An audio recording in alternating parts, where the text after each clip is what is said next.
6 years vegan, here are my honest thoughts.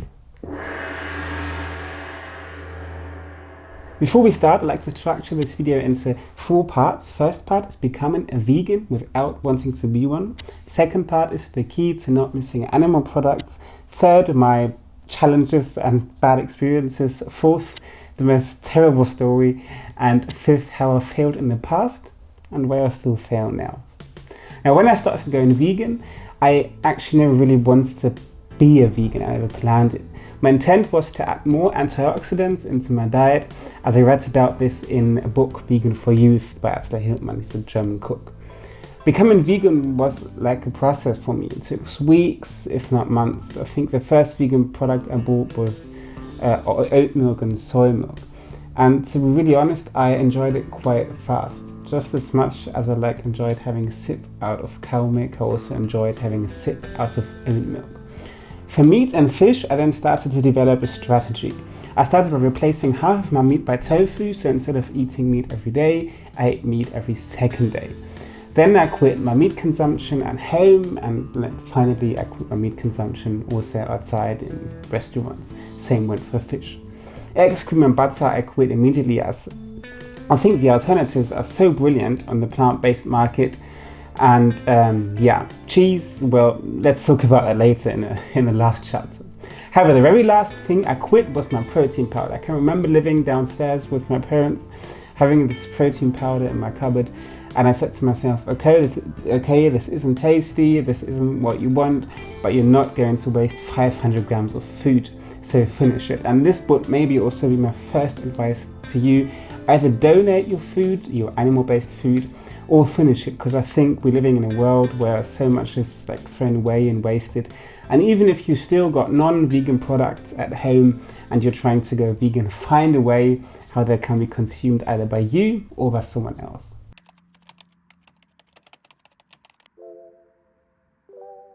Now, for me, I felt quite easy to go vegan at the beginning, for a very simple reason, I guess, because I learned how to cook from day one. I bought myself a new cookbook every single month just to get to know all the opportunities you have with plant-based foods. And when I'm brutally honest, I would say that now, after having learned all these skills and knowing how to cook delicious vegan meals, I eat simpler than when I started.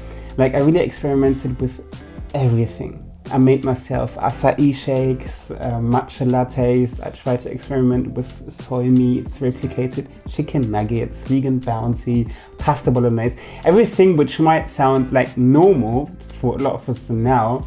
Matcha latte was huge at that time. It was wow. And I do think that the key to sustain a vegan diet is learning how to prepare vegetables, beans, fruits and whole grains really tasty. And this will make a vegan diet so much more enjoyable. And I honestly think that if you want to go and stay vegan, you should be able to play around with flavors, foods, and find 3 to 5 really tasty meals you can cook and have every single week. So my second huge tip definitely is learn how to cook vegan. I think the reason why I never regretted going vegan was because I was able to replicate the consistency and flavor of animal products fairly quickly, and I really didn't miss animal-based dishes or products.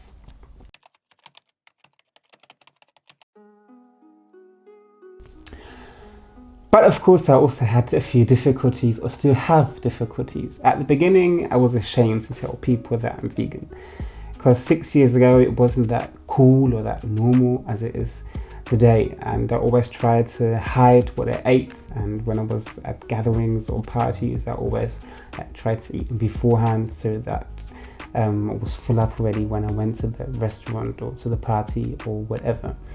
I remember going to Spain with my friends, and I still feel how ashamed I actually was to be vegan. Or at work, sometimes I was really anxious when I started to realize that other people started to feel that my eating behavior and habits is kind of different.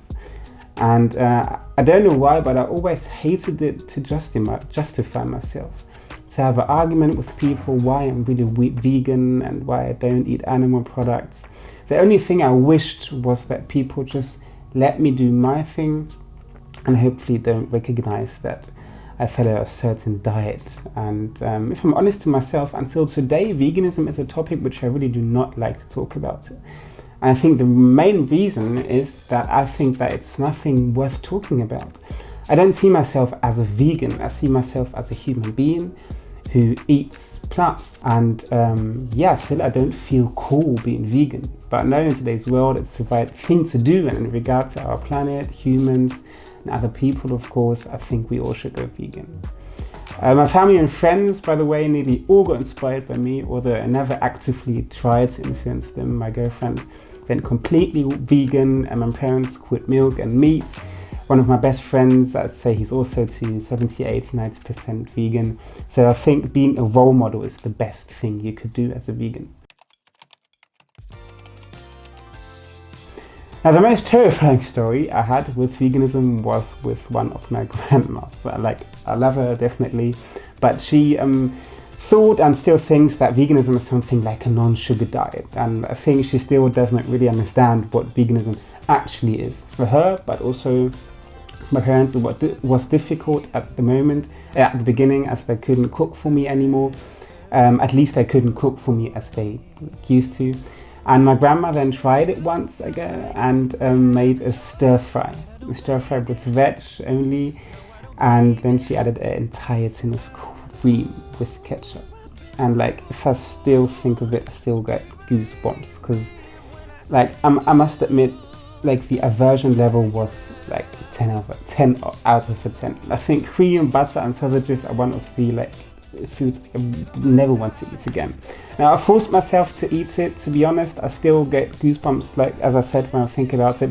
And still, this is a rather interesting story for me, as it shows how I developed and how I think most vegans develop. At the beginning, I was really strict. I wouldn't even touch a milk jar. Okay, I'm exaggerating a little bit, but I think you know what I mean. And from time to time, I got more relaxed, and this doesn't mean that I neglect my principles, but sometimes if someone makes the effort, then I can make an exception, and I just just eat it for them basically. And to be really honest with you, I sometimes, or one or two or twice a month, even get myself at my local bakery here these they've got bakery thing which also contains butter, and I must say it's okay for me. I want to encourage all of you that it's okay not to be 100% perfect and 100% vegan. Although I call myself vegan, I would say that I only eat vegan to 97% maybe, and the remaining 3% are my biggest challenge. Now, one of my biggest challenges is pizza. At the beginning, I always ordered pizza without cheese, but let's be honest, either order a normal one or just leave it. I know there is a vegan cheese out there, and there are restaurants, even here, in my small town, which serve a vegan pizza. But as even my favorite cook in his restaurant in Berlin offered a vegan pizza, which was actually so far away from enjoyment, I just gave it up. Either I have the original one or I just leave it. Because from a health point of view, trust me, it doesn't make a difference if you eat a pizza once or two times a month. And if everyone would only have a pizza every 2 or 3 times a month, and fish every 7 days, and meat only 7 days, the world from tomorrow would look very different. So as a conclusion, I would say going vegan still was the best choice of my life, definitely, and I'd love to hear your story, how you went vegan and what helped you and how your experiences were. And I think we all should go more vegan. I think we shouldn't be so sniper focused and go 100% vegan. If you can do it, it's great. But even if you are only vegan to 90-95%, this is also okay. Yeah, this was it for today, and I hope I'll see you next video, for next week's video. Stay healthy with Luke.